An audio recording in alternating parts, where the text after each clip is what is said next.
What is crack-a-lackin', fellow thermonuclear AFers? I am Dan Favale coming at you, as always, with my certified fantabulous co-host, Mr. Grant Hughes. We are on to our Eastern Conference Optimism Index, where Grant and I will talk about one thing, development, player, whatever, reason why we have liked watching this team, why we're higher on their future for some reason, even if they're not playing too well. Just trying to shine a bright light on some brighter spots so far this season. Go check out the Western Conference edition. Grant spearheaded that one. It was fantastic, as I expected it to be. And all the usual reminders, please remember to sub. YouTube, Spotify, Apple are the biggest ones. Comment, like our videos, help the algo love us back. Follow us on the socials. The links to those are in the podcast and YouTube descriptions, as well as on your screen if you're watching. Join our Discord. The link to that is in the podcast and YouTube description. Great discussions always happening over there. That's also how you can get in mailbag questions or sometimes talk with Grant and myself. I believe that's it. So, Grant, how the heck are you doing? I'm doing very well. I'm excited to take a back seat to you as you lead most of the discussion on the East. And I'm also glad your voice is back so that you're up for that task because, everybody wants to hear those golden pipes. Apparently, some of the people liked the first podcast we did. Was it Peace or Panic for the West, I think, or was it the East? My voice was apparently struggling to the point where people liked it, though. But then that second podcast we recorded back to back and went off the rails. And we got a little lucky where we didn't do our normal 2 podcast session this week because of our schedules. So we're recording this. These stats, any numbers I know will be accurate heading into games on Wednesday. There's no games on Thursday. This will go up on Friday. So it'll all still be germane. But it probably helped me a little bit that we weren't talking for 4 hours this time. So my voice is a little bit fresher as we get into the Eastern Conference. Also, I didn't have to talk as much because you had the West. That's true. So do we want to start things off? I think so. And I'm in charge of the alphabet this time, so I'm feeling the pressure. But this is always easy because, when we start the alphabet, it is letter A. That's what you come here to learn on Hardwood Knocks. So tell me, Dan, about the Atlanta Hawks. What's got your attention there in a positive way? The Jalen Johnson breakout still has my attention. We've talked about him sufficiently enough that it's kind of like, oh, are we really going to talk about this dude again? So I tried to approach it from a different way and I'm looking at his entire package and I don't expect him to nail more than 40% of his threes all season, but defenses are starting to treat him as more of a threat. They're closing out harder when he's catching it, and that will erase some of his wide open triples, but he counters that with just like a tough to plan for speed attacking those closeouts, and he's keeping defenders off balance.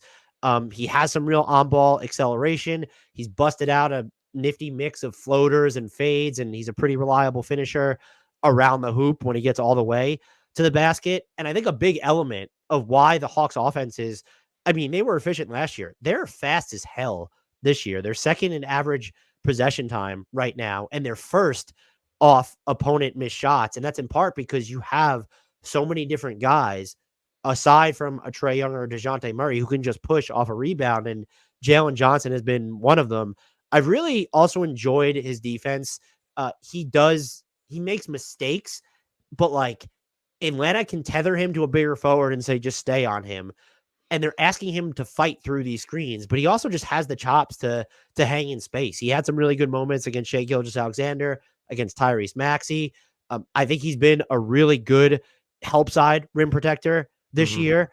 No other Hawks rotation players actually surrendering a lower clip at the basket, which is pretty gnarly when you consider they have Capella and Okongwu right there.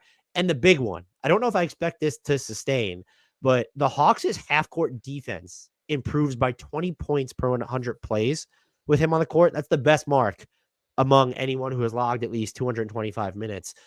And I'll frame it this way. If you have any other thoughts on Jalen Johnson, please share them. But like, he's creating this interesting dilemma where the Hawks just got off one expensive forward. He's extension eligible after this year. And the way he's playing right now is going to be worth quite a bit of money. So that's where I was going to go, actually. As I agree, I think he's been one of the most, I don't know if it's a surprise, but like pleasant players, among young guys, certainly for this season. And I echo everything you said about like, I think the athleticism, the defensive impact, the help stuff, that's all. I think if you look at the numbers, what makes him, different or better than guys like Collins, who was there before, and even DeAndre Hunter now, and to a lesser extent, AJ Griffin, not quite the same player types exactly, but if we're talking about Hawks, big wings and forwards, Yeah. you have to draw some comparisons. Like I think he makes quicker decisions with the ball, just generally speaking. He's not tasked with a bunch of playmaking, but Hunter has never been a good passer, has always been a guy that if he puts it on the floor, like the expected outcome of the possession just gets way worse. He's not going to set a lot of guys up. Johnson moves the ball more quickly and intuitively. And I think that also ties to his instincts are just good defensively. Like he's disruptive. Like his block rates have always been high. He's above the 80th percentile this year. His steal rate looks not as impressive. He's 1.4% is in the 51st percentile, but last year he was at 1.5% at the same position. That's the 81st percentile. So like he's a disruptive defender because he kind of processes pretty quickly and has the athleticism to get there and make stuff happen. And then you see that on the offensive end too. And that's why I think like when it comes time to pay up, you have to treat him, the Hawks were in the right, I think at the time, to pay John Collins what they did, but you've got to maybe pay this guy more just because of he's more versatile already. He can shoot it. Like he's an elite. He's kind of like a lot of the Collins stuff, except maybe a little more on ball skill potentially. And so you got to pay him. And then it's suddenly like, well, we've already earmarked Okongwu. We've paid him to succeed Capella. And now it's like, well, do we talk about DeAndre Hunter moving? Do we, because the Hawks do not pay the tax. We know that like all their moves are based on avoiding that. So there may be a forced decision kind of in a good way, I guess, because you're happy that Johnson has developed like this, but you wonder what the fallout will be through the rest of the rotation with guys like Hunter that I think in hindsight probably wasn't the right decision to treat him like someone that is a cornerstone. And Johnson looks more like that type of player. I think just because of positional scarcity, Capella will be the one that would fall by the wayside. I will just to the money point, because of all he does defensively, if the 3-point and the fact that John Collins had trouble contributing offensively within this roster context. So Jalen Johnson does different things and just clearly fits as more of a play, like in the play finisher reps that are available to him. He's doing more with them. If he continues to hit threes at anywhere near this clip, you're probably looking at a $25 million a year player. I would think so. I mean, like, he's averaging a block and a steal. He's 2.5 assists. He's more assists than turnovers, which is like, not necessarily the highest bar, but given his usage, it's impressive. I just think, so then we didn't even talk about Saddiq Bey yet. And the reason he was, not let go, but the Pistons moved on is I think that the thought was that they didn't want to pay him his next contract. And so Saddiq Bey is going to be up for, I guess he'll be restricted. But that's another one. Like, would you just be better off with Bey and Johnson and move on from basically every other wing and forward on this roster? That's a totally realistic possibility, but you're going to have to cut some salary someplace if you pay those guys market rates. It's a bright spot that's causing a dilemma that they were going to enter anyway, frankly, because they don't want to pay the tax, and you're paying Murray and Trey as it is. Yeah. All right. That'll cover the Atlanta Hawks. Boston Celtics, nothing great going on there. I can't imagine you were able to find a positive to focus on for. They just lost to the Charlotte Hornets in overtime, so it's doom and gloom, and this is the most overrated team in NBA history. No, so look, I was a Celtics skeptic, more so before the Drew Holiday trade. I thought they just conceded too much defensive versatility and playmaking. Even after Drew Holiday, I question whether they would have the same versatility on defense. You worry about the health stuff with Kristaps. And then there's probably still a playmaking deficit, but the amount of space they're able to generate and like their driving kicks, spacey driving kicks is what I called them. I still would argue they underutilize them. Their drives per game are down from last year. I think a lot of that probably just has to do with some absurd shot making from the perimeter and leaning on it perhaps too much. But when you get going downhill as Boston this year, like there's real ball movement. And there's real great opportunities. And just having Kristaps has broken defenses a lot of the times because whether he's camped out on the wing, above the break, in the corner, so many teams don't really understand, like, oh, is he going to duck in baseline? How do we account for that? Or how do you just defend a pick and pop or someone who's camped out beyond the 3-point line and can get a shot off over anyone and is hitting his looks so efficiently? And then you add the element of, oh, he's still able to punish mismatches. Yeah, that's huge. But like the drive and kick game over the past, like, a little bit over a week, the Celtics have an 11.3 assist rate on their drives. That's the fifth highest. It's about the fifth highest in the league. And they have a top 5 pass rate on drives during this span. When you watch it, it just works. And so my point here is there's a lot to just appreciate about Boston, which right now Milwaukee is perking up, but Boston has clearly been, and by and large, always had the ceiling of they could be the best team on offense and defense in the league. And probably Mhm. we're the only team we could say that about. The fact that they can attack in this way in the half court, I think will give them a variance that serves them well once you get to the playoffs. I just feel like it gives them it was something they could always do, but like this spacing is next level from them. And I think it gives them another way to go about winning. And to some degree should offset what I still feel like is a team that is at a playmaking deficit. Yeah. Yeah, no, did you give the Porzingis post up numbers specifically? I was looking them up while you were talking. Sorry if I missed. So No, he's been killing it, but it's like, so that's like if you were skeptical about Boston, I guess other than the depth and like some of the health stuff, one of the things you might have cited was, well, like, can't you just get away with switching and then leaving small guys on Porzingis? Because forever, Rick Carlisle, I think famously in a presser, was confronted with, why don't you post up Porzingis more in Dallas? And he said, he cited the points per play on post ups and basically was like, because we don't score when we do that. And it's a dumb thing to do. And now the numbers are unbelievable. So 1.56 points per play when Porzingis posts up, which is in the 100th percentile. And it's not a small sample. high? Yeah, it's pretty high. It would be Okay. hard to be higher. I don't know how you would do that. And he's doing that on, 15-ish% of his touches are post-up touches. The crazy, like he's drawing shooting fouls on a quarter of his post-ups, which is just like, that's free money. And he's a good free throw shooter. And so if you're worried about the playmaking in Boston and the offense stagnating, to have this as okay, nothing worked, let's throw it in there. And based on the numbers so far, we're going to score 1.5 points just by throwing it into the post to Porzingis. Like that, that doesn't necessarily directly address the fact that, there's not a lot of great passers on this team and things can get stagnant, but that's a pretty sweet, button that you get to push if an offensive possession is not working well. So yeah, I think, and unexpected. That's the main thing, is like, you can't have foreseen Porzingis's post-up game being like the key to a potentially, certainly top 5, but maybe number 1 offense in the league. That's kind of wild. Yeah. And it's like, he was, as I realized that my video is off now, this is apologies to the listeners on YouTube. We've been having issues with that and I don't know why. Yeah, he did a lot of this stuff last year. It was just, could this sustain in where he is in a system where he's not the primary option necessarily on a better team? And it was just, he had a career year. And so you're always going to be inherently skeptical with that. Totally. All right. That was quick because basically everything about Boston's been good. How about the Brooklyn Nets, Dan? They're next in the alphabet. They're not on Boston's level, but some positives to pick out here. Yeah. So my thing is an emergent supporting cast for them, specifically looking at like what that's done for their offense, because we know that, and part of this just might be health related. Their defense is not as good as we've expected. They're 11th in points scored per possession on offense, which is a really big deal because like Mikal Bridges, Spencer Dinwiddie, Cam Johnson, they've not been off to the best starts like most efficient starts anyway this year. And so you have a guy like Cam Thomas, and I actually saw he's been out dealing with that ankle sprain, I think. And I saw some conversations starting to float around that giving him such agency over the offense has actually hurt Mikal Bridges.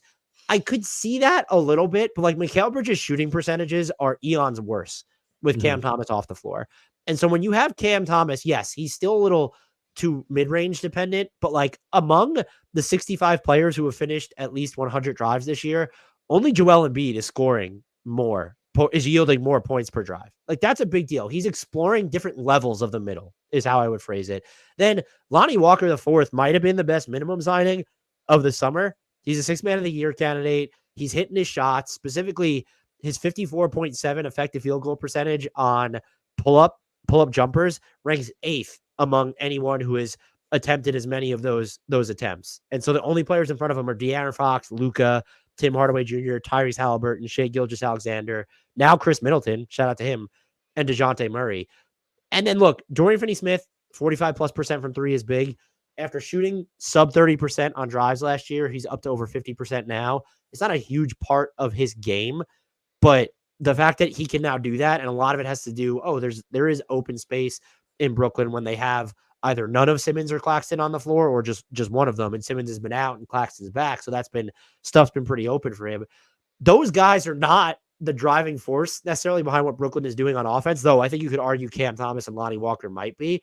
They're helping the Nets sustain what's been a less than optimal start from their three most important players, or a few of their most important players. Yeah. You know what's interesting? The defense side has just been kind of confounding to me, just based on the personnel. And you went through some of the reasons why maybe it's underperformed. And I didn't know this. I was just looking through some stats here.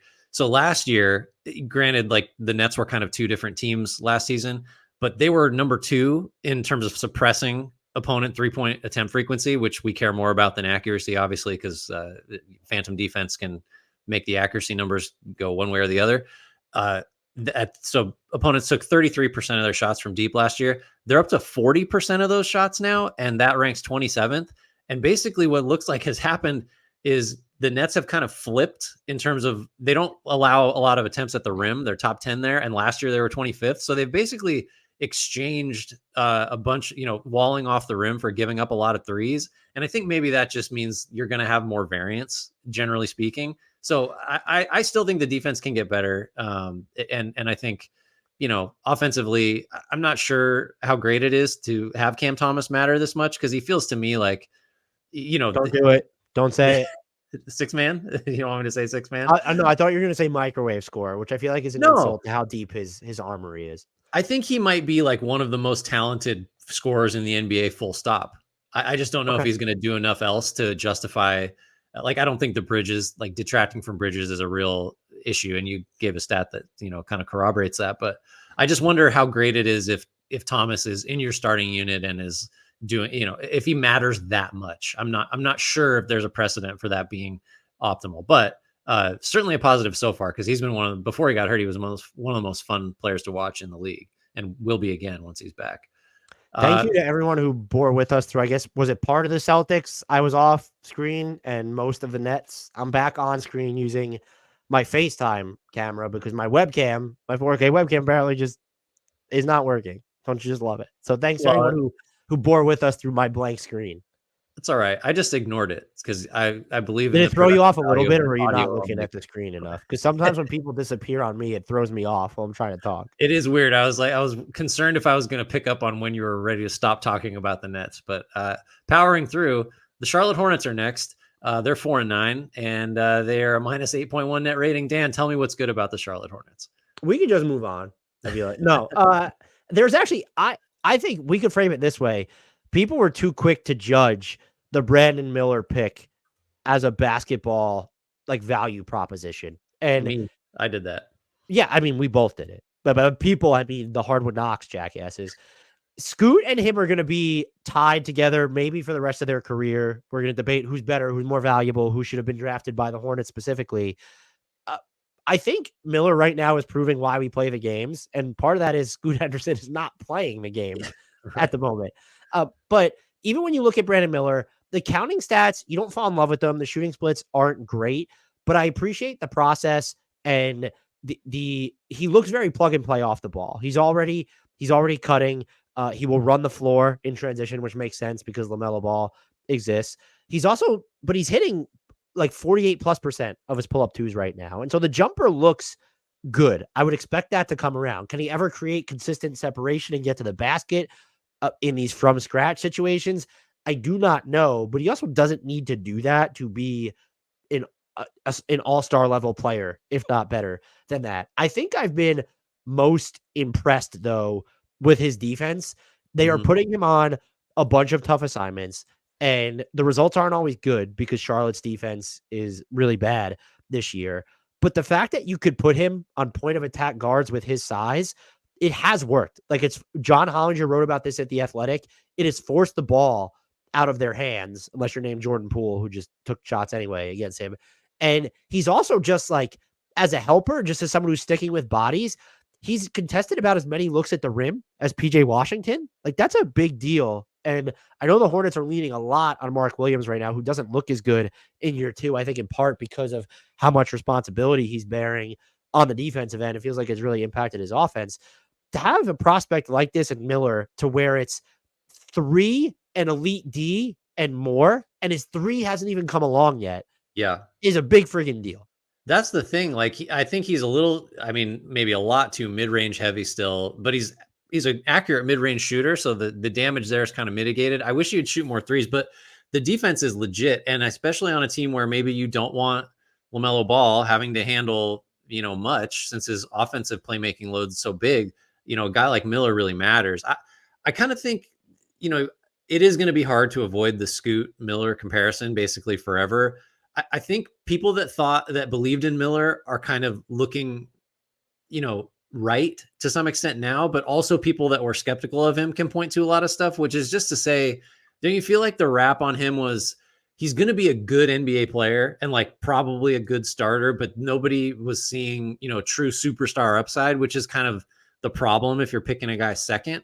But like, again, Scoot hasn't played, and when he did play, he didn't look very good at all. So, upside's all great, but if Miller is a useful contributor now and just projects to be nothing less than that going forward, there's worse things than having a rookie that you can put on the other team's best offensive player and you can trust to make shots. Like, that's, even if the ceiling maybe still is not as high as you'd want it to be. I don't understand why the default comparison for players of this body type and who people decide can't be superstars is always. Can I guess? Did you say the name yet? What is it? If you didn't hear it, Chris Middleton. No, I was going to say Paul George. Oh, Paul George is better than that. That's my point. Is like, if the number 2 pick turns out to be Paul George or Chris Middleton, I count that as an absolute victory. That's a home run. Yeah, that's great. Like, how many players over the last 15 years are better than Paul George, like year to year? I mean, he's always a top 20 guy and has been, he finished 3rd in the MVP, when he was with OKC. Like, yeah. And so I don't Paul George at 2, you take Paul George at 2.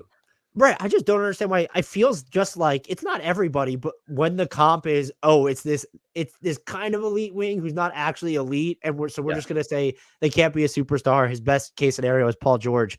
I'm like, his best case scenario is Paul George. He's headed to the Hall of Fame. Right. He's definitely in. Like, he's been one of the best all around basketball players of our lifetime, basically. Really quickly, you did mention Scoot. I caught the Blazers, a good chunk of the Blazers Suns game on Tuesday night.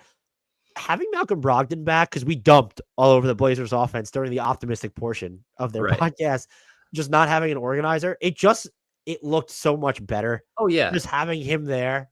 And so I'm just curious if this team gets a little friskier now. That was not related to the Hornets. No, I related think that's to Brandon Miller, kind of, sort of, but not really. Kind of, so there was like 2 degrees of separation. Let's separate from the Charlotte Hornets and move to the Chicago Bulls. 5-10, minus 4.8 net rating. Let's get positive. This team was surprisingly easy to come up with something positive because it feels like there's really only one thing to go with, and that's the defense still knows how to force turnovers. They are second in opponent turnover rate right now. Only the Magic are in front of them, which, holy hell, Magic, they have the best defense in the league, by the way. Did you know that? Had updated after. I saw they were top 5 a couple days ago, and I did a double take then. So it's a triple take now.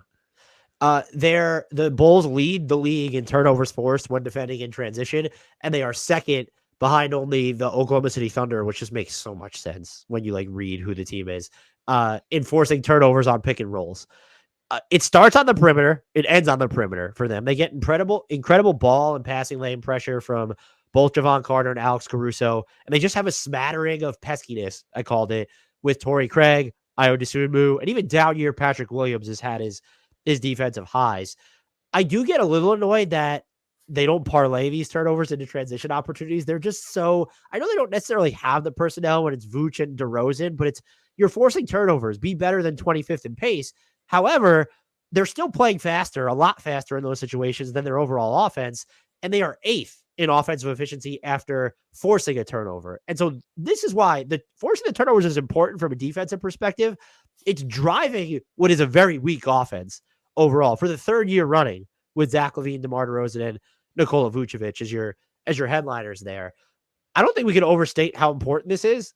It really just, it doesn't matter in the context of should they keep this team together, but Mhm. forcing turnovers remains a thing with Chicago. And that's part of the reason why you can stomach watching them. But I think it's a bright spot. These are For not sure. players who are always selling out, specifically when you look at Carter and Caruso, two of sort of the driving forces from their top down defense, and even Patrick Williams. That's like a good baseline to where if you could if they had more assets or just were more creative, you could see the bones of, well, maybe we're a trade or two away from being a sensibly built team. Yeah, and I think to me one of the other positives is going the other way, which I think probably you'd bet on a tear down.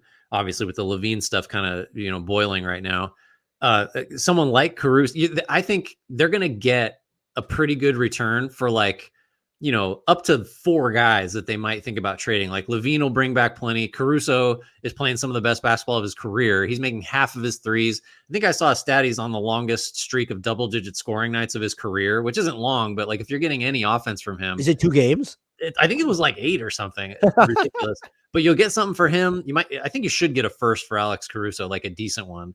Javon Carter's shooting over 40% from 3. You'll get something for him. I don't know what you get for DeRozan, but he's expiring, and assuming he's going to make mid-rangers at some point again this year, someone will want him. The positive to me, in addition to the turnovers are crazy, and that's a huge plus.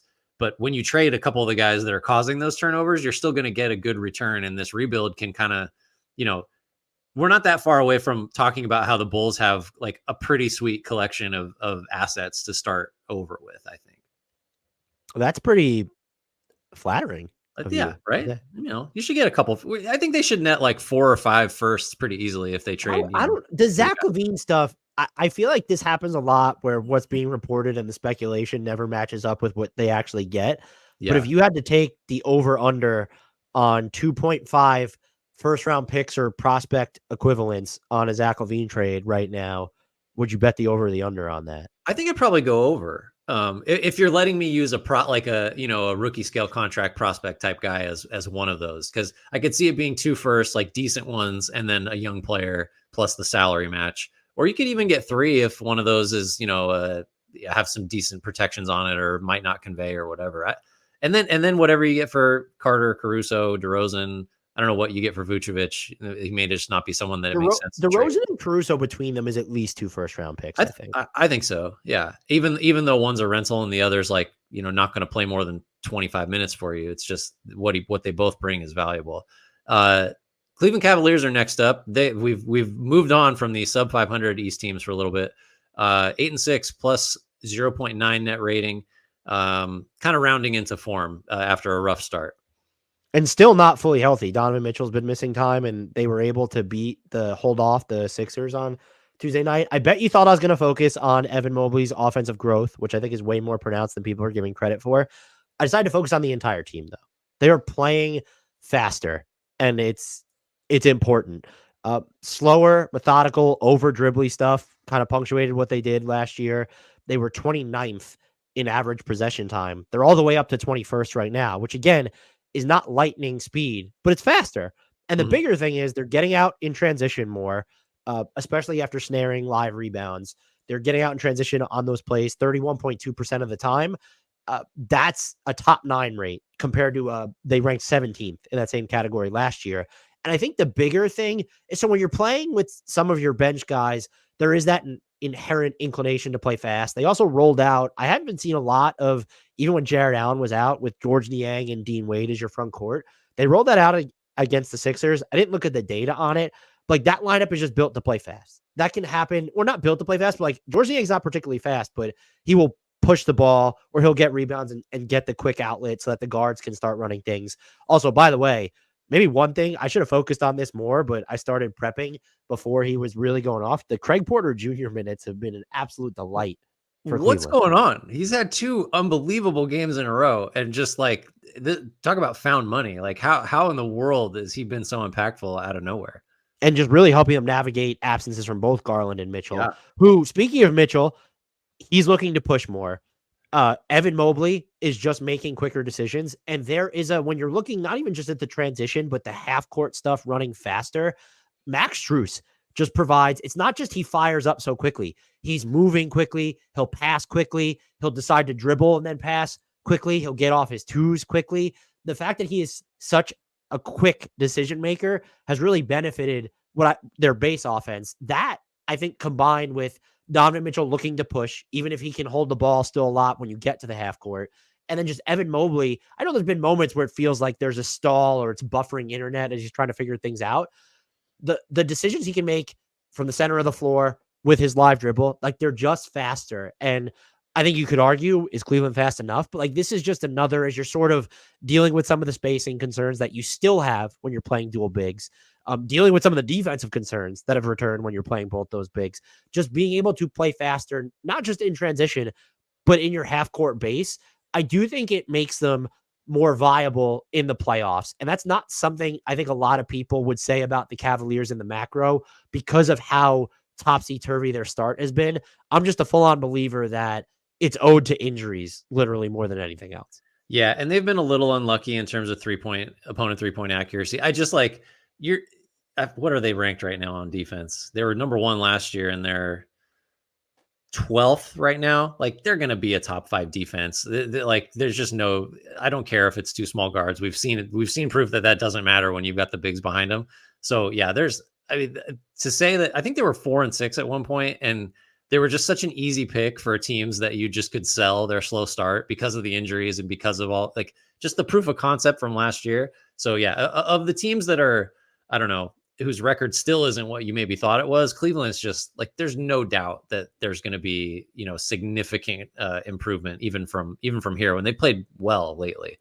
That we takes can also be happy to, about Isaac Okoro's 3-point shooting when healthy, over 40% on the year. Is he at 40? He's right at 40%, man. And Strus is at 37.3 on almost 8 attempts a game. Like, that's exactly what. Do you have his per 36? Like, what is he doing per 36 then? Is it 10?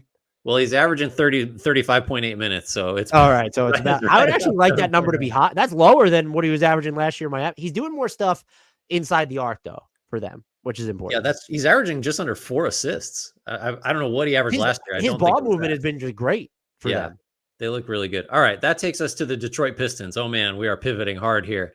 They're 2-13, minus 7.9 net rating. They are on, what is the losing streak at, 11? Something like that. It's not good, is what it is. They are not winning games, and not staying particularly close in a lot of them. So what do you got here? One, I have 3 notes. I like it. One, thank you for going through the vitals because it gives me time to timestamp these things before I begin talking. 2, if anyone's seen me just watching and I'm just looking all around, one of my dogs was laying right by my chair wheels, and it felt like he was still there. And I just looked around, and he's now in one of his beds. If anyone can see behind me, I'll lower the thing right there. So I'm not running over my dog. I was very concerned that that's what I was about to do, but now I can fidget like I normally do. Great. That's exciting. And I think maybe it was only 2 notes. My Pistons, we've already talked about Jalen Duren. We did a little thing on them. Ausar Thompson, I don't know if we've talked about him at length. Let's do that. Holy fuck is all I have to say.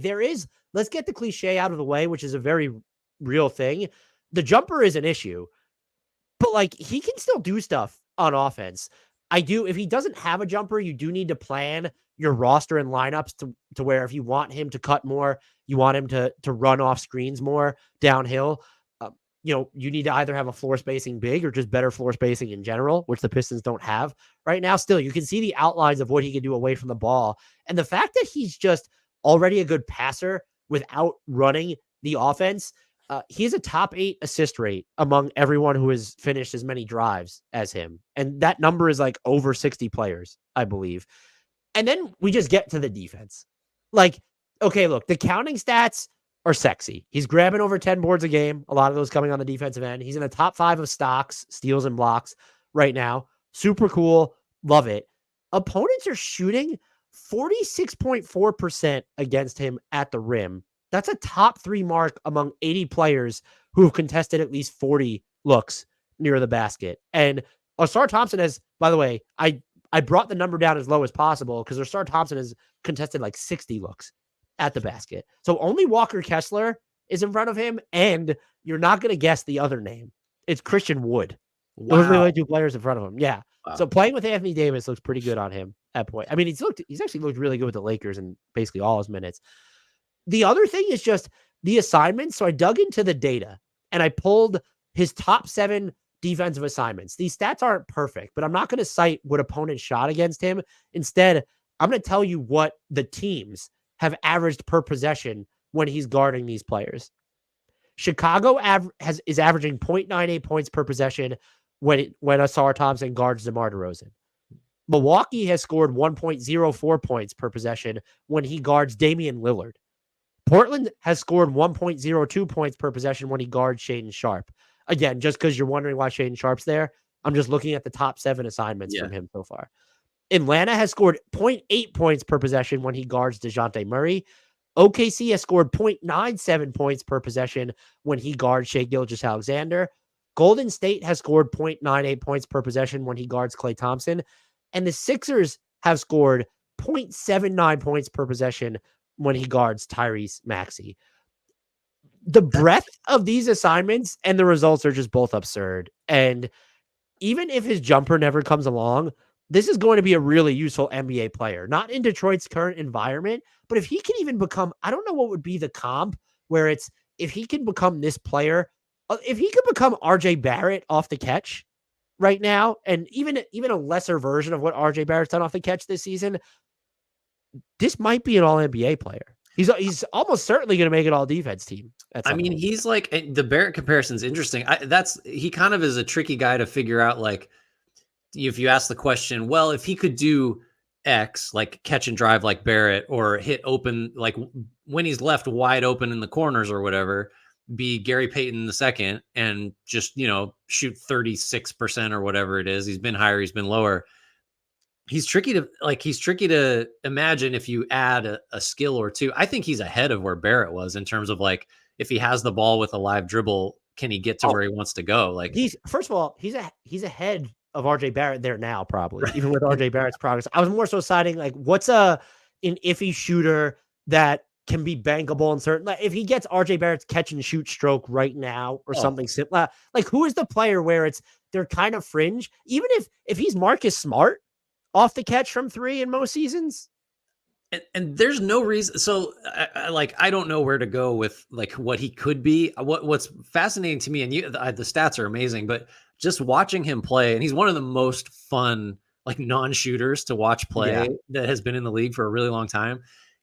Usually a rookie, and considering the assignments he's gotten, it's like doubly true. A rookie will get tested a lot. Like guys will kind of go at him, especially if he has some reputation like this, but generally speaking, guys are going to get shots up against him. You can already see, just anecdotally, the amount of times every game where he's in a, not a necessarily an isolation situation, but maybe he's chasing a guy over a screen and gets back in front, or like guys just don't attempt shots that they would otherwise attempt. So like the block rate's great, and all the suppression of field goal percentage is great, but like his defense, like there's a third level, which is, you don't even let the other guy shoot because he realizes I don't have the space to do it. I got to get off the ball. He already does that all the time as an individual defender. So like, I don't know. I mean, I can't remember the last defensive prospect that I was like more excited by as a wing than him. And I don't know where I literally can't think of someone. I'm sure listeners will throw out some names, but like, I don't know I don't know who to compare him to. That I guess that's the takeaway. He's that good. This might be a good baseline. So when you look at, I mean, the dude is 6'7" or 6'6". Like he's around that size, and the way he's able to hit the glass, block rate is just absurd. So I went back and looked. This is every player to like until this season who is 6'7" or shorter and had a block rate of at least 2, defensive rebounding rate of at least 20, steal percentage of at least 1.5. So it's like, it's cherry picked, but those are just common baselines. Yeah. And then I sorted them by, okay, who matched Ausar Thompson's rookie assist percentage? So there are 3 other players to date that have turned in a season like that. And all 3 of them have multiple seasons of it. Draymond Green is first with 7. Paul Millsap is second with 3 of those seasons. And then there's Charles Barkley with 2. And that's just it. And then Scottie Barnes is doing it right now. That's like, well, and those guys are all that's the crazy thing. So he's categorized on cleaning the glass as a forward, which he sort of is and isn't, right? Because he has like, like you just say like some point guard instincts. Like as a prospect, when Amin Thompson was off the floor or off the ball, like Ausar was running the offense. And granted, that's like, we're talking about a totally different level of competition, but like he's not Paul Millsap. That's like a totally different type of player. So you're getting, and so circling back, like being categorized as a forward, he still has a 97% percentile block rate, and he's still in the 100th percentile as an offensive rebounder among forwards. And like you can put him on Damian Lillard defensively and feel great about it. They're like the disconnect between those two things is kind of wild. And it speaks to like, what is this guy? Like he's definitely not something you see more than once every 10 years, 15 years. I'm really hoping when the Pistons are fully healthy that we get to, and it's just tough because they're never going to roll out a big unless it's Stu at the 5, that you could get to 4 out around him. But can we get to 3 out? Like consistent where you're looking at probably a good lineup would be a healthy Monte Morris with Bojan Bogdanovic. You could put whatever big you want. If it's not going to be Stu at the 5, give me Dern at the 5 then. And then do you trust Kane enough? Is it Alec Burks there? Are you too small? But give him 3 dependable shooters. Get to those lineups more often, which is not something Detroit has had the capacity to do at the moment. And I would really like to see, okay, even if he's not the one taking jumpers, like what does this look like on offense? Yeah, no, he's one to watch for sure. This will not be the last time we discuss him. I think will be the last time in this pod we talk about the Pistons, because we are on to the Indiana Pacers, who are 8-5, plus 0.6 net rating, but the best offense in the National Basketball Association, and that got a pretty solid boost when they scored 600 trillion points last night as we record this on Wednesday. That game, I only caught bits of it, was absurd. That's a game I should probably go back and watch, and I just don't think it might exhaust me. Tyrese Haliburton threw this one pass. He was trapped in the backcourt. He slung it one-handed across the court to the corner on the other end. Obi Toppin then got the actual assist to I think it was Aaron Neesmith, like was just cutting the it was chaos. So I heard a stat and it like kind of warped my brain. So I think the over, and I'll get it not exactly right, but the point will convey. I think the over under for that game was something like Indiana Atlanta was what we're talking about from Tuesday night, was in the like 250 range. So like, 124, 126 or 125 a piece or whatever, which is the highest spread that we've seen in a really long time. They beat that number by like 50 plus points. Like they were over the highest over under we've seen in a really long time. Did they combine for 320 something? I think it was 305, right? Yeah, okay. It's like, I just like, so we haven't even got to what your thing is, but like, holy God, Tyrese Haliburton is the best offensive orchestrator that we've seen in a very long time. But what do you like about the Pacers? Is it the defense? No, I'm not going to focus on the defense. Surprise. Last year, there was a much ado made over their offensive progress. However, despite being a flashy offense, they ranked 24th in half-court efficiency. I hope you haven't looked at these numbers. Do you know where they rank this season in half-court? Not overall offensive rating, but half-court offensive rating. Unfortunately, I do know that because when they were not even as high as they are now, I cited it as it's something I wrote as like a holy shit. This is getting serious for the Pacers. But please tell us. They are now, checking my notes, first in half-court efficiency. That mark, I mean, it includes the Atlanta game, but they also got shellacked against the Magic on Sunday night. The league best defense, Orlando Magic. So that's what Orlando's defense apparently looked like against the best offense in the NBA, by the way. We haven't gotten to the Magic yet, so I digress. That stability is important because, yes, this team is still the fastest team in the league off opponent makes, but to have the half-court stability was sort of the missing element. And I think they've done some stuff with Tyrese Haliburton off the ball. Caitlin Cooper had pointed that out. I think really the bigger thing for me is, well, Obi Toppin flying around helps. Bruce Brown is steadiness, intelligence, like rolled into one. And so they've been able to get to units without Tyrese Haliburton, where the results on defense still aren't always great, but you're able to survive without Tyrese Haliburton. And I think that's really helped inflate their offensive rating. And look, we caught a lot of shit because neither of us are as high on Benedict Mathurin as most Pacers fans.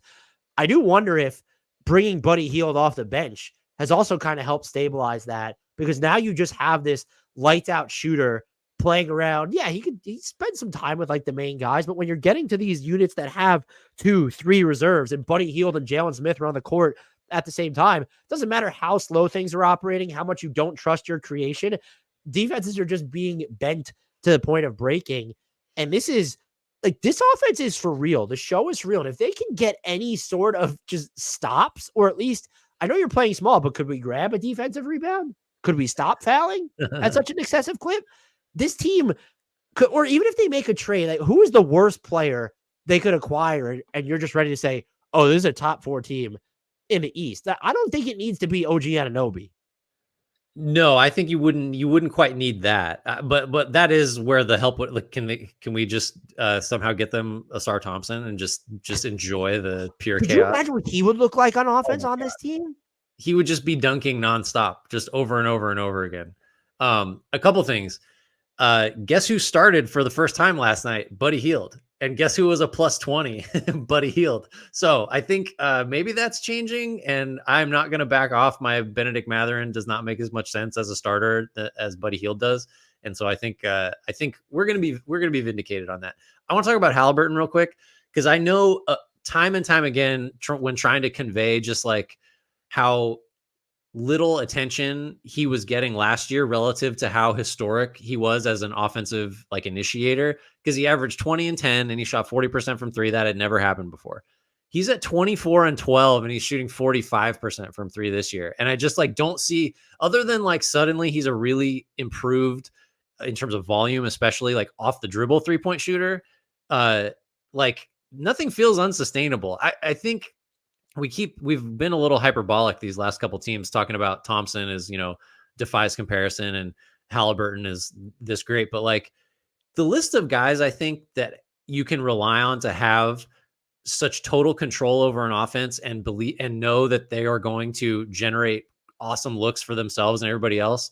Like Haliburton's in, you can't just go around the league and say like, well, I mean, it's, Curry and Luka territory. It's like, you got to do some like backdating stuff and start mentioning guys like Nash and like young Chris Paul and stuff like that, because just as an offensive engine, like good luck finding someone that you can rely on to ensure elite offense more than you can rely on him. He's been, I mean, we can't say he's been the MVP because that's just, it's stupid to say anybody has this early, but if he's not in the top, like what, 6 or 7 in terms of MVP right now, I don't know what we're doing, because he's been unbelievable coming off a year that no one had ever had last year. Yeah. And how does he do what he does with apparently out ever turning the ball over? Right. He has a 40. Did you mention his assist percentage at 48.3, and he has a 12.4 turnover rate? It's just like, I haven't looked, but I would hazard that like, first of all, that assist rate is just absolutely mind-meltingly high. I don't know how many players throughout NBA history. Maybe Chris Paul crops up there once. This is just like, it's the scoring package, the passing package, the everything. If he wasn't such a weak point on defense, though, like he does, that's just, you could still build a contender around him. It's just they need the wing thing. Like it can't just be like the Aaron Nesmith or Bruce Brown. Like they need that. They need that player. And I'm curious how they like this. Jarris Walker's not a wing. Could he develop into him? He's not playing a ton. You mentioned it's not going to be Benedict Mathurin, who I did not know came off the bench on Tuesday night. And I do wonder if that could hurt. It might help him looking at the level of competition he goes at, but then does it hurt what I was mentioning about Buddy Hield, where it's okay, well, you just have him coming off the bench to stabilize some of the non-Haliburton minutes. Yeah, I think a lot of it, right. It's interesting. I think Mathurin is just, his game makes a lot of sense as the go get us buckets while we don't have our best guys out there type of guy, because he'll get to the foul line, or, he's shown in long stretches the ability to do that really well.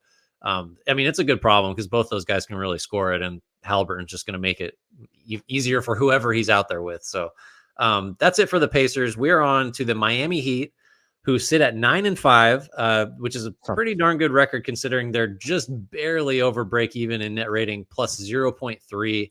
Have been mostly defined by their defense so far this year, but I'm curious where you're going to go here for the Heat. You can go any number of directions. Jimmy Butler, flip the switch, take it and make him more threes. Jaime Jaquez filling all the gaps. He's starting to hit his threes as well. Caleb Martin has not looked great, but he's at least back. I'd be thankful for that. Duncan Robinson, the inside the arc, know-how that he showed during the playoffs is carried over to the regular season. Yeah, Haywood still here. Highsmith is What's that? Still here. I did not think we'd Yeah. be talking about the Duncan Robinson sustained off the dribble and non 3-point shooting game after the playoffs, but here we are. And then you have Haywood Highsmith just defending up and down the positional spectrum, among other things. I think the big one for me is just Bam Adebayo continues to grow on the offensive end. He's scoring more despite playing slightly fewer minutes. Big part of that is he's just getting to the foul line more often per 36 minutes. What's interesting about that, though, is his rim frequency has declined by 10% for a second consecutive year, like that double digit. So he's not getting there as much, but a lot of that's just in service of the agency he's having over the offense from the in-between or as a lead playmaker. He just looks so much more of that part. And it's like the patience he is showing when he gets the ball to let plays develop. He's taking more isolations this year, and he's been knocking down shots in those situations at an unreal clip. More of his buckets than ever have now gone unassisted. He's upped his efficiency on fadeaway jumpers compared to last year. And when he is getting paint touches, he's shooting above 60% on them right now. And then he's generating fouls at a good clip. There's only two other players who have made as many field goals and free throws at the same clips as Bam Adebayo this season. That's Anthony Davis and Chet Holmgren, who just pops up in all these things. It's absolutely unreal. I think there can be concern because Miami still loses the minutes that Jimmy Butler doesn't play. When you start to dig into the lineup data on that, though, Bam is being asked to carry these combinations that just have no secondary creation. Maybe that changes a little bit when Tyler Hero comes back. I do think ultimately this development from Bam, when you're looking at Miami's best lineups, is going to end up being huge for the team. To not just survive the regular season, but once you get to the playoffs, especially if you're not going to wind up making a trade for someone who cracks your closing lineup. Yeah. I mean, you're talking about lineups like their starting unit is just one of the best ones in the league, full stop right now. So we're talking about Lowry, Duncan Robinson, Highsmith, Butler, and Adebayo. They're in 151 possessions, which is a decent number for as early as we are. They're plus 19.1. And the most surprising thing is that unit is really scoring. I guess maybe that's not surprising because Butler, Robinson, and Lowry are all comfortably over 40% from three. But Highsmith is like 30%-ish, is not a threatening shooter. Adebayo is a great offensive player. But like I thought that if you're going to play Highsmith a lot and you're going to play him with Bam, your spacing might get a little crunchy, especially with Jimmy out there. But that unit is scoring total. Like if they're at 124.5 points per 100 offensively, like if that comes down by 20%, you're still like in pretty good shape for a Miami offense. I did want to pull up the because you alluded to it, the minutes with Adebayo on the court and Butler off are real rough, specifically on offense. They're like a 7th percentile scoring efficiency offense in those situations. They're getting outscored by 8.2 points per 100. So Bam has I need to been know, great. do you have the most used lineup, though, that's like in that? The most used, yes, Bam, no Jimmy lineup is minus 9.3 right now. But who's in it is my point. It's Josh Richardson, Jaime Jaquez, Duncan Robinson, Caleb Martin, and Bam. So that sounds like a lineup that will work better over the long term, at least. It should. I think, well, yeah, let's see. I don't know if it's sorted for like what the opponents are shooting, but they're not scoring.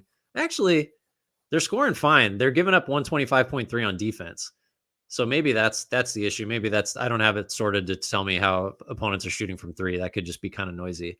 But yeah, no, the Heat, I thought the Heat were like based on, being basically a 500 team last year until they made the finals all of a sudden and losing talent. We're just going to really struggle this year, and was wrong about that. We're both officially, because I don't think we were fair when we killed them for their offseason, but we're both defaulting to, we don't need to explain it. You just have to believe that Miami's going to be a threat when it matters. Like they've just earned that benefit of the doubt now. I know they'll figure it out. And then once we fully embrace that, then they'll suck and we'll just not know which way's up after that. Speaking of up, the Milwaukee Bucks, things are looking up after a start I stupidly panicked over. So they're 10-4. They are plus 2.2, which still seems, that's not in step with a 10-4 record, but we're not super worried about that. And I'm also just going to stop panicking about Milwaukee, especially after like 6 games, which I did. So tell me about the Bucks. What's good that's going on there? I think the big optimism, aside from Dame just has changed their offense even when he's not hitting threes is that Adrian Griffin apparently listens to his players. So through the first 4 games of the season, they didn't have Brook Lopez, the defensive player of the year runner-up, who thrives working in drop coverage. He was not working in drop coverage nearly as often. The results were bad. Milwaukee ranked first in opponent rim frequency, but they were dead last in shooting accuracy surrendered at the hoop. They were allowing about an 81% clip through those first 4 games. That contributed to their defensive struggles. They were 29th overall in defense, 24th in half-court defense. Then they started playing Brook in drop more. It was on November 3rd against the Knicks. During that game, Griffin went on ESPN and said the players asked to put Brook back in drop, and so he just obliged. And the Bucks defense has been night and day since then. They're allowing more looks at the rim, but that's what happens if you're going to drop that deep. But they're now 4th in shooting accuracy allowed at the rim. Their half-court defense has recovered from 24th to a good, not great, but better 14th. And they still have their issues. I think specifically when you're looking at the point of attack, even more specifically when you're looking at their guards, how easy it is to get behind them off your misses in the offense. That's something they need to figure out a way to address maybe at the trade deadline, or can, some of these guards just play better in those situations? But if you're the Bucks and your offense is just going to be thermonuclear AF and is only going to get better as Damian Lillard gets better, you just need to have an average or better defense. They have a better than average defense right now. And so that case that we were building for them to actually be the favorites in the Eastern Conference, even though the Celtics exist, especially with, Chris Middleton minutes gradually coming up, his pull-up jumper starting to fall. Like, this team is right there. It's not Boston and everyone else to me. It's still Boston and Milwaukee and everyone else. Yeah, I think that's right. And I think too, like, I wonder what the sort of statute of limitations is going to be on discussing the logic of taking Brook Lopez out of a drop. I getting off of it after 4 games is great, but I just wonder. I'm assuming it was like, hey, let's try to force turnover. Sorry to interrupt you. Right. That was the stated goal, but it's like this team was, has been top whatever defensively. There's like one blip in there when they were 14th a couple of years ago, but they're top 10 routinely with like terrible opponent. Like, they don't force turnovers. That's just like not part of it, and it still works great. It's almost like how whenever we've been through this, as Bleacher Report has been like acquired and reacquired and had bigger and bigger companies in charge of it, sometimes like people will come in and say like, I got to change something, so we're going to use a new email server for some reason, just because that's what we do when a company gets taken over. And it's like, yeah, but the old one was fine. Do we need? And it's like, no. I am here to affect change. And guess what? Now it's Outlook. Deal with it. Now we're going to, so it's almost like Griffin came in and was like, how do I put my stamp on this team? I know. We're going to change the defense. We're going to force turnovers. It's a new day. And then you quickly realize like, no, the old one was totally fine. We don't need to do anything. They also were not forcing turnovers during that stretch anyway. I understand the logic of, okay, we're significantly weaker at the point of attack. Is this a way to cover up for it? Yeah, but it was not.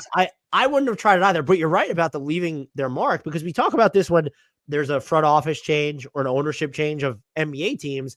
They want to leave their mark. Is it firing the head coach? Is it making a trade? Is it stripping down the roster? I'm assuming that's the logic. I think it's good that he listened to his players. And I also think it's like, these players were so quickly to ask for that. They didn't even give it 5 years. Like, no, this is cooked. I appreciate that. They got like a half decade of information that says like, no, it works when we do this. Like, but like couldn't you like especially see, new head coach, we have some new personnel that, we'll give it more than 4 games. Right. The fact they asked for it so quickly, I love and appreciate. Yeah. I think he ultimately, you're right. He deserves credit, because it would have been so easy to say, like, maybe not even in as polite a terms as let's just see, as like, no, I'm going down with it. I'm sticking to this for better or worse for half the year. We'll see where we are. Like, no, he moved off it quickly. So that's definitely a credit, especially like you're coming in to coach a potential championship roster, and you'd want to make it feel like you're doing something to affect that, to like get this team where it wants to be. To get off that quickly is good. Let's get off of the Milwaukee Bucks and move to the New York Knicks, who are 8-6 plus 4.7 net rating. The offense is 10th. The defense is 7th. should have a better record than they have, but here we are. What do you like about the Knicks so far? I don't know who needs to hear this, but Mitchell Robinson has been their best player. And I think we really need to appreciate them. Jalen Brunson is coming for that crown. He's more important. The RJ Barrett decision-making turn is real. But he has been dominant, arguably at both ends of the floor. The on-off splits on defense are very wonky. Opponents are shooting more often and better at the rim when he's on the court.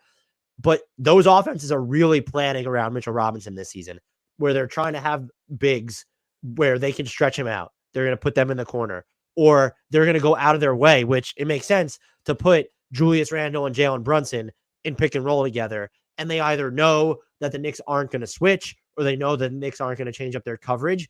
The ground that Robinson has had to cover, and the hesitance that I feel like he inflicts upon opponent offensive plays, it's Anthony Davis-esque. It's not nearly the same as Anthony Davis. I'm just talking about the ground that he needs to cover as a big who's not allowed to play this traditional big man role on the defensive end.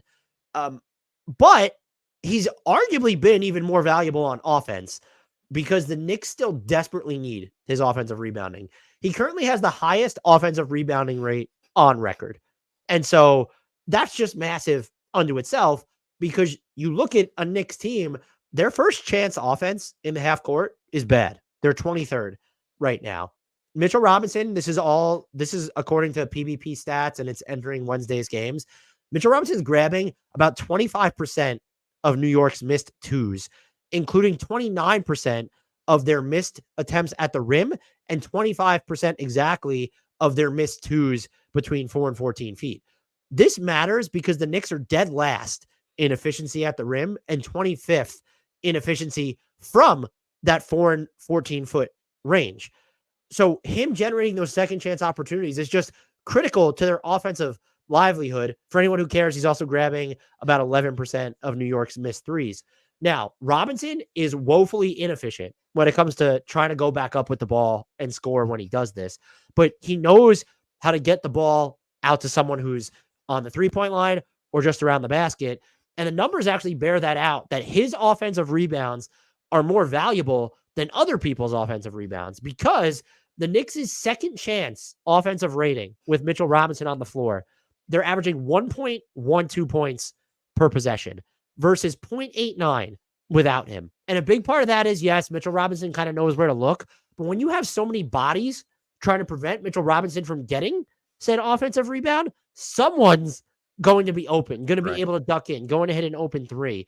And until we've seen Jalen Brunson get a little bit hotter, but until this Knicks team performs its first chance half-court offense more consistently, because that's an issue dating back to last season, Mitchell Robinson is probably no worse than the second most important player in that building right now. You could argue third, because it's like, well, if RJ, Jalen Brunson, and Julius Randle, two of those guys hit more of their perimeter looks, that stabilizes the offense. But right now, Mitchell Robinson is probably the Knicks' second most important player, and he's been their best player this season. We should just appreciate it. I don't know if this is the ideal situation for them to be in, but you absolutely have to appreciate the body of work. I agree. I think it's just always kind of fun when we don't have this happen very much, where a big guy doing big guy stuff like matters in the modern NBA. Because, all we focus on is like, well, can he guard in a switch, and he's not going to provide any spacing and all this. Like, that's all we've talked about for like 10 years about big guys like Mitchell Robinson. And now it's like a refreshing thing that he is. And you're not overstating it at all, especially for this team specifically that just couldn't make a two for, the first 3 weeks of the season at all, to have just the most like ideal fit for that deficiency to just mitigate it. And then, make the Knicks semi-functional on offense, despite just at one point, maybe like not that long ago, because they're up to 56.8% at the rim, which is still last in the league, but it's not the worst in like franchise history, which it was, up until maybe a week ago. He's just like, you could not come up with a player more purpose built to keep the Knicks like at a break even level or better with the specific flaws they have than him. So he's been, like no argument here. He's been unbelievable. From the New York Knicks, we move to the Orlando Magic, and they're number one in the NBA defense, allowing 106.7 points per 100 possessions. As we record this, they are 9-5. Their net rating, seventh best in the league, plus 4.7, despite an offense that has not been good. We got to talk about the defense, I guess, but what do you like about the Magic so far? Well, it is just their top ranked defense feels for real. Even if they're not going to stay in first place, it feels top 5, top 7 at worst. When you watch them, I think you just get it. They don't start. There's like no deficient defensive players on this roster that are logging heavy minutes. Cole Anthony's not great because he's small, but he's a really good defensive rebounder for his size. Anthony Black navigates the floor in the half court as a defender like an all defense vet. Jalen Suggs is this unique meld of strength and eclipsing hands. The Jonathan Isaac minutes, yeah, they're always going to be limited until the end of time, but his dominant interchangeability is really able to inflict havoc on the half court. This is all happening, by the way. Markelle Fultz has missed a bunch of time with his left knee injury. And then Wendell Carter Jr., who was holding opponents to sub 40% shooting at the rim, has not been playing. Oh, that's okay because Goga Batadze is just going to come in and be a really good rim protector and move well on defense. I did not see enough of him last season, I guess. I don't know if he saw flashed or gave us flickers of this. I've been absolutely mind blown by that. I do think a lot of it helps where your role becomes simplified when you're this good on the perimeter. I think even Franz Wagner is more of a nuisance on the wing than he gets credit for. Paolo Banchero is a little bit switchier and just more physical than he gets credit for. So this defense is the best in the league and might get better. And when you dig into the numbers, so watching it, you just get it. Forcing turnovers like, whoa. But then you dig into the numbers and it's, well, where is the regression going to come from? I don't know. Opponents are shooting 33.5% on wide open threes. That number will come up. Yeah. That's like the only thing I found where I'm like, well, like this is going to change. Because are Markelle Fultz and or Wendell Carter Jr. going to make them worse on defense?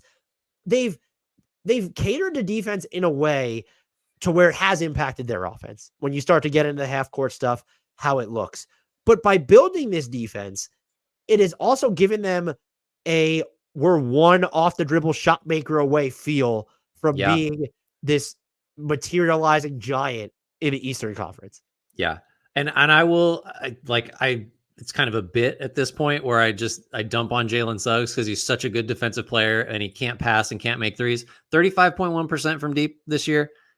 Still turns it over way too much. I don't know what you're going to do with him as like a facilitator, but if he could be a league average 3-point shooter with the level of defense that he plays, then like, I think I might be done bagging on how the Magic just don't have good enough guards. At least they're going to have one, I think, if he's going to shoot like this. The other thing, I just looked this up because I couldn't believe when I saw this. So Jonathan Isaac, right? 13.7 minutes. You mentioned like he's just always going to be a pitch count guy and just is not going to, play tons of games in a row uninterrupted based on his history. In 13.7 minutes per game, he's averaging over a block and a steal, and he's played a dozen games. No one in NBA history has played that many games in a season. It's a low bar and averaged a block and a steal with as few minutes as he has. I could have just pulled up his block and steal rates on Cleaning the Glass to emphasize like how ridiculous he's been. But like, man, you're getting a lot in a short amount of time from him in terms of defensive impact. I think, and this is kind of who we thought he would be if he could have stayed healthy. And you're never going to get this over 35 minutes a game. But man, like just as someone to throw in there and just ruin an offense for, the equivalent of like a quarter per game, that's like, he's not the reason that they have the number one defense, right, but he is for sure a reason. All right, we've got Orlando. Here we go. Philadelphia 76ers are next. They are 10-4, +9 net rating. That's second best in the league.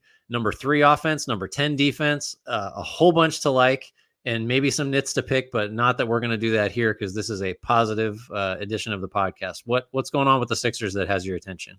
Tyrese Maxey going kaboom, and it's just like you could look at other stuff, Tobias Harris, Jaden Springer, and I'm just no. Like it has to be Tyrese Maxey going kaboom. This is not your run of the mill star arrival. It's more like an all NBA turn. He's averaging 27 points and 7 assists, hitting over 42% of his triples.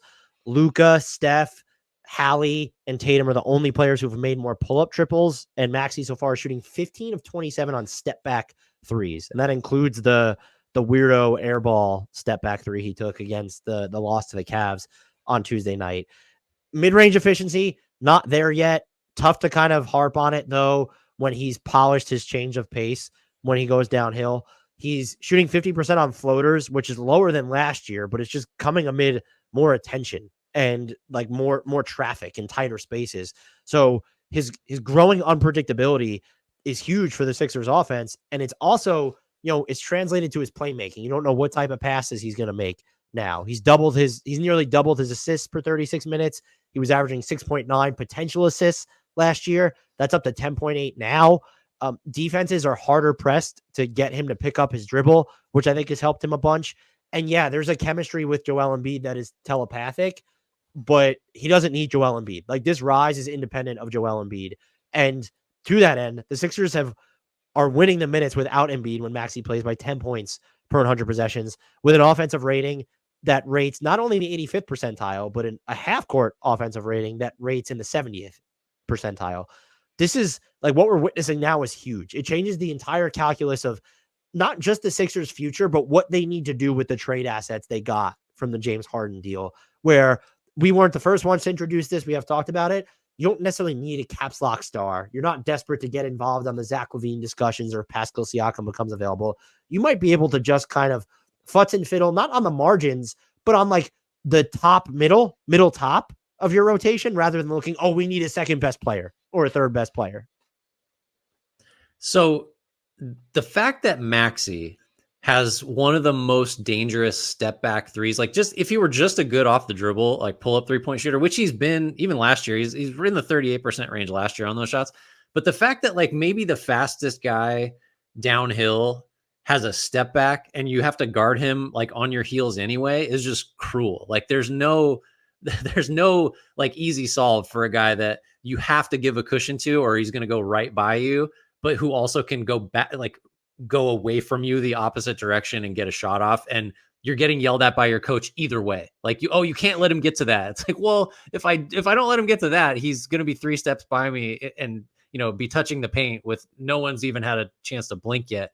I don't know where we may have talked about him as a most improved guy. Certainly he's going to get a lot of votes for that, but that's like, even that award is kind of beneath him at this point. Like what winning potentially, but it's not, I just want to emphasize, like, it's not just, oh, he's playing a little bit more, he's leading the league in minutes right now.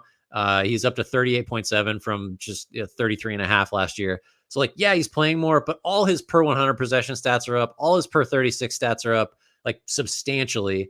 And the thing is, it's not like he's just playing more minutes in the same role. Like the difficulty of his role and the negative impact it should have on his scoring efficiency is just totally reversed, because he's just doing way more with more defensive attention and is more efficient than ever. It's just the volume and efficiency are usually like you're trading off, has not happened. So this is not a case of if he wins most improved, it's because the guy went from, oh, he's a bit player to now he's on the ball and the counting stats are up. It's like the counting stats are up because he's playing more and he's doing more with those minutes in a harder role. It's just like, this isn't how it works, typically speaking. He's just exceeded expectations in like every possible way, I guess you'd say.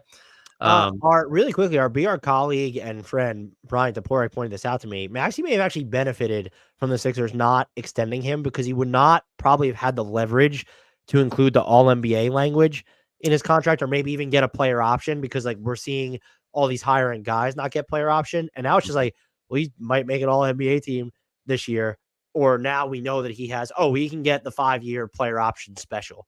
Yeah, right. No, he could ask for anything at this point, and you can't. I don't think you can sell him. Well, I mean, there is a max salary. I'd like a 7-year deal, please, and I'd like $100 million a year. Make it happen, Daryl Morey. Tamper, figure it out. All right, so that's Philly. We are on to. We've only got 2 more here in the East, unless I've skipped some alphabetical teams. I don't think I have. No, this is another quick one, because like the Sixers, it's kind of just you can't pick anyone or anything else. Yeah. So we have the Toronto Raptors coming up next. 6-8, minus 1.5 net rating, 25th in offense, 8th in defense. Kind of a weird year. Scottie Barnes is up, Siakam's down. What do you think so far of the Raptors? The Scottie Barnes mega leap is for real, and we've covered it in detail on this podcast. You could still sort of harp on his flaws. There's that hesitance in drawing contact, not getting all the way to the basket, has some janky fadeaways, but like the book on his scoring and playmaking transformations are like, they're extensive. He's now a multi-level threat as a scorer. Defenses aren't going to guard him on threes, but he's making them pay for that. And his decision-making from the in-between, it's still not perfect, but he's definitely more comfortable splitting traffic, angling his body to maintain separation after he leaves his feet. And he's consistently hurting opponents who just drop too far on him inside the arc. This number, he's not taking a ton of them, but this number's now held up for weeks. He's shooting 60% on more than 2 pull-up 2 attempts per game. So he's hitting 60% of his pull-up 2s. That's probably not unsustainable, but it is a harbinger of how much more expansive his offensive package has become. The same goes for his passing. I would say it's visibly more, measurably more dynamic. The live dribble vision feels more comprehensive, especially when he's in the open floor. He's certainly calmer, more collected when facing doubles and threading the needle over length. There are some lineups where it still just gets a little bit clumpy. That's not really on him so much as on the Raptors. And I think even what's just as crucial is that this offensive growth has come with defensive growth. So it's not like doing more on offense has made him recede on the defensive end. The Raptors under Darko Rajakovic do have him guarding like more Lakers-sized players. And he's racked up these counting stats that are like, oh, why wasn't this happening all along? He's 7th in stocks, but he's also he closes out. And when I was writing about this, he closes out with his speed and control dials both turned to 11. It just doesn't make sense. He's as my dogs go off in the background for everybody with a knock. Big Scottie Barnes fans, those guys. Yeah, they're pretty happy. Let me shut this door and see if that helps. So I don't even know what I was saying. Oh, I was talking about his closeouts. So those are a great thing from him. And he's also just like when he gets behind a play, he's recovering well. And he's also been a regular help presence around the basket. I think his leap hasn't been lost in Toronto. There's a question of, well, how meaningful is it when they're not great? Mm-hmm. It's not that Toronto doesn't have access to a direction. Scottie Barnes is the access. He's good enough to be that direction. Whether they're optimizing that access is what's at play. And I think the answer is still no. But the fact that they know they have access to a direction in Scottie Barnes is a pretty big deal. Yeah. No, I'd echo everything you said there. I was gonna pick nits about like still too many mid-range shots going up, but he's just better at those. He's more accurate on all those now, so it's less of an issue. And the 3-point frequency being like significantly spiking, and he's making them. Like I'm not concerned that like he's a little more jumper dependent than he's been in the past, just because he's making them. And if you're gonna knock, like that was the knock, is that he doesn't make them. Well, he's making his jumper, so I don't care if his rim frequency is down. That takes us to our last team alphabetically. And I haven't looked, but I feel like I can guess where you're going here for the Washington Wizards, who are 2-11. They are not dead last in net rating, so that's cool. There's 2 West teams below them, Portland and San Antonio. Still minus 10.9, 21st on offense. They are dead last in defense, and pretty comfortably so. 123.3 per 100 allowed, and the highest opponent effective field goal percentage.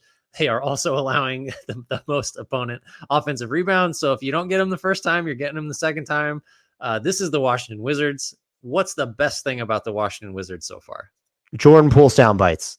No, look, Denny Avdia has gotten a lot better, but anyone who listens to this podcast knows how much I have been enamored with Denny Avdia and talked about Denny Avdia. Bilal Coulibaly was supposed to be a project. And just like, I know the Wizards aren't having him running a bunch of pick and rolls and running sets for him. He's a 19-year-old who is shooting 46+% on threes. They're all unguarded, and I don't care. Like, he's taking them. They're going in. The efficiency will slip, potentially even plummet, but the willingness to just uncork those trays at all, that's the win right now. Like, that's the win for this team. And he can do other stuff on offense, which will mitigate whatever regression might hit his jumper. His drives are chaotic, but he's a willing kicker, and he doesn't let the ball stick. His half-court, off-ball floor navigation, it does keep defenses on tilt, and he's just a lightning rod in transition. He's averaging 1.33 points per possession in transition, shooting 13 of 18 overall. That rate's in the 86th percentile. I think what he's doing on offense is just more shocking because he's contributing and he's clearly ready. and I'm curious to see what they could do what he can do if they put the ball in his hands more. The defense, though, is just, we can't lose sight of it, even though Washington is just not a good defensive team. They're baptizing him by fire. He has defended everyone from guards like Jalen Brunson and Damian Lillard for extensive reps to guys like on the wing in Jaylen Brown and Brandon Miller, to then like these combo forward big types like both Scottie Barnes and Pascal Siakam. Again, the results aren't always going to be pretty, and you can toss Coulibaly around on screens. He also doesn't look overmatched in pretty much any situation. He slides his feet really well. Like the east-west agility that he has is incredibly impressive. He closes out hard and at intelligible angles. It's like he's kind of operating even faster than Scottie Barnes on closeout speed. I'd like to compare those two if there's any data on their closeout speed. But like he's not fouling a ton in those situations. He rebounds well for someone of his size and build. I know he has the length. I know a lot of those rebounds are uncontested, but he has a nose for finding the ball off those misses. And then he's just really good at using his length to disrupt shots and handles at every level, both on and away from the ball. This is just, it's the perfect type of emergence for him, because I don't know, you look at him and say, oh, that will be the guy who directs our rebuild, but he's talented enough to where you wonder, oh, is this going to be one of our 2 or 3 most important players on a great team? And he's not driving too much winning at the moment. Like, you're still going to be bad for the next 2 years. Yeah. And so it's sort of a perfect storm of optimism with him. And I'll close with this, the caveat that it's still early. Here is every other rookie, Grant, who is shorter than 6'7", to post a steal rate of at least 1.5 and block rate of 2 while maintaining Coulibaly's defensive rebounding percentage and playing at least 25 minutes per game. So it's matching Coulibaly's defensive rebounding rate, being shorter than 6'7", block and steal rates of 1.5 for steals, 2 for blocks, and then you have to be playing at least 25 minutes per game. There's Charles Barkley and Lonzo Ball. So it's a cherry pick stat, but it's just interesting company to look at with what he's doing. I think those are really, because what I was going to say is he's still a mystery box, but like the good kind now, because in the draft, it was almost like, there's all these tools here. Defensively, we think he'll be good, but we don't really know like what form that'll take. And then offensively, no idea. So mystery box, but not the right kind. Like now it's, well, he's shooting 61% on corner threes and 80% at the rim and is an awesome defender and is in this weird combo or this weird status where his comps are, in one regard anyway, Lonzo Ball, like the ultimate connector, and Charles Barkley, like the option 1 superstar. So he's somewhere between those guys, and they're both good. We don't know what kind of player he'll ultimately be, but the options like are just, they're broader even than they were in the draft, but they're just, all the options look better now, in terms of his possible outcomes, just because again, I don't know, like even if all of these numbers regress significantly, I'm still going to leave his rookie season thinking he just had so much more than I was led to believe going into the draft. So yeah, that is the absolute, like, gotta pick him for the Wizards positive vibes. What's interesting is I'm not sure if I feel any more confident in my prediction that he would make first team All NBA, because you have Ausar Thompson, Wemby's going to make it. You have Chet Holmgren. And so that's just 2 spots. And they're just like Marcus Sasser, Cason Wallace, Derek Lively, Keontae George, Jaime Jaquez, Brandon Miller, Jordan Hawkins. Like the names are just like, I mean, the fact that Scoot Henderson and Amen Thompson got injured probably helped his case.